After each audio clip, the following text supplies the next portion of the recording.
Hello, and welcome to another video. In today's video, we're taking a look at this question right here. Should you use your name or a business name when you're starting a freelance business?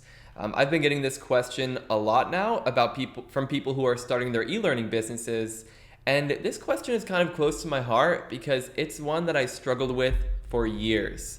So, now I market myself as Devlin Peck, freelance e-learning designer and developer.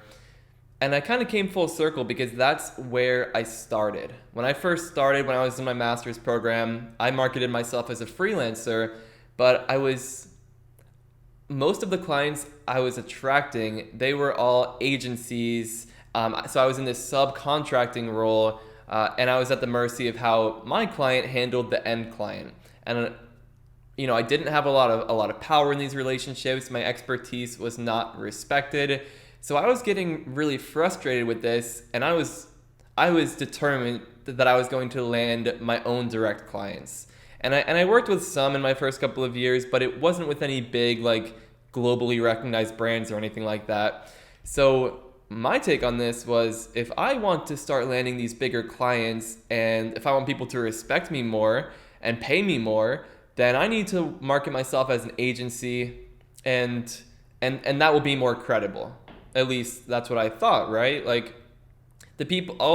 of the people who were billing my time to their clients, they were agencies, so it seemed like the natural next step. And I worked with my partner, so it wasn't like a complete lie. It wasn't just Devlin Peck. My partner did still help out in ways that she was able to. So I committed to this. I said, okay, I'm going to build this agency site. I'm going to pay some web developers to build this agency website. I paid for a logo to get made. I paid for all of this custom artwork that I thought would make the site look more legitimate. And the reason I outsourced all of this is because I was still spending a lot of my time working on my own site and trying to create some tutorials for my own website and be active on social media. And yeah, I was just spreading myself too thin. I got the site made for the business, and then after that I was like, okay, well, what comes next? Now I have to actually publicize this business, and I have to create content for it. Do I create a separate portfolio just for my business website? And I was just spreading myself too thin with this. I was always stressed out because even if I did something for my personal brand that day, I felt like I had to do something for the business brand. And I could never really relax, and it was especially difficult because I was always wondering, is this the right thing? Should I just be focusing on one or the other? What am I really doing? Trying to do both at the same time is not working for me. So sometime in 2019, I decided, this business website, some people are commenting on it and they like it, but how people are really getting to know me is through Devlin Peck. I need to just go all in on this. I'm going to use 2020 to build my personal brand. And my partner is on board with this, especially because as the type of work we were taking on shifted, we started doing XAPI work, and I was doing more of the hands-on work for the business. So it made sense to shift back to freelancer, and it made it easier to make this decision because all of the freelancers in this field who I respected and looked up to, they were working directly with big brands, no problem. Like Kath Ellis, Tim Slade, Kathy Moore, but she's veteran status. So I was looking at that, and I'm like, well, these people, they're just marketing themselves as themselves. Maybe they have an LLC company name, but that's not what they're putting in front of people. They're getting themselves out there with their personal names, and they don't have this problem I have where they're stuck in all of these subcontracting projects. They're getting paid well, working with globally recognized brands. So I want to work towards that, and start working towards that. I did. Towards the halfway into 2020, I had been churning out so much content, like 1 or 2 articles or tutorials per week. I was active on LinkedIn and Twitter, sharing that content and engaging in discussions, networking with a ton of people in the field, just trying to get Devlin Peck out there and build brand awareness about who even I am. And once I got a new website up and added some social proof to it with some testimonials and added some logos for the brands I have worked with or did have permission to use, I started landing more direct clients myself. So rather than only getting these agencies reaching out to me, I started getting these recognized brands saying, yeah, we need an e-learning project designed and developed start to finish.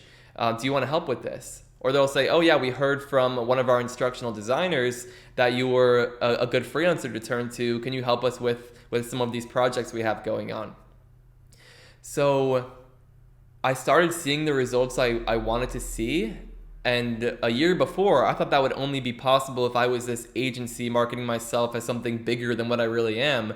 But what I found, I mean, yeah, this right here is intuitive. People want to work with brands that they trust, but the secret is, and maybe it's not so much of a secret, maybe you've seen it somewhere else, but it's a lot easier to build trust and gain credibility as a person than as a brand.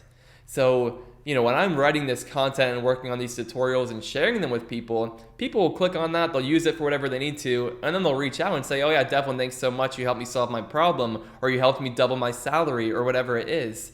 And then they think, Devlin helped me do that, a person helped me do that. And I think that's a different experience for people than if they go to some business website. You have no idea who wrote the article. It may be someone on staff who may or may not be an expert in the field. It's just a different experience when you get help from a person who and you can see their picture and you recognize them versus this like colder brand. I'm not saying it's impossible to build trust and gain credibility as a brand. I'm just saying it's a lot easier to do it as a person, especially with tools like LinkedIn, which are made for, professional to professional communication. And LinkedIn has been a critical tool in helping me build my credibility and get my content out there. So the main takeaway that I just wanted to put out there is to build your personal brand, create stuff that's valuable for your target audience. Get your name out there, do live events, do networking, because that is what has been having some good results for me is just building the personal brand. If you want to build a business on the side or down the line, you might want to have a business with a big staff and you could take on these much bigger projects that a freelancer would not be able to take on. I think it's fine to build that brand when you get there, but let people know who you are first, gain that credibility. Show what you know, show what you're working on, be transparent. That's the type of stuff that's going to help you gain trust, be recognized and remembered by people. And if you have a brand name associated with yourself down the line, it just instantly gains credibility because people know and trust you. So this video right here, I wish I could have watched this video 2 years ago. I'm pretty excited to make this one just because I know it is a very common thing people struggle with when they're getting started. But hopefully this video is reassuring because just keeping your own name, yourname.com, being active on LinkedIn, that's so much easier than having to create a whole new brand for a whole new company, worry about if the name you picked is right. You don't need to worry about all of that stuff, at least not now when it's just you and a partner, or you and a small team. Just build your brand. Don't feel all that added stress of building a company, a separate entity company. It'll just be just fine if you focus on your own brand. So hope that's helpful. If it is, let me know in the comments. And if you are enjoying this content, please go ahead and like and subscribe to the video. It will be much appreciated. And there are going to be a lot more videos like this coming at you soon. So I will see you in the next one.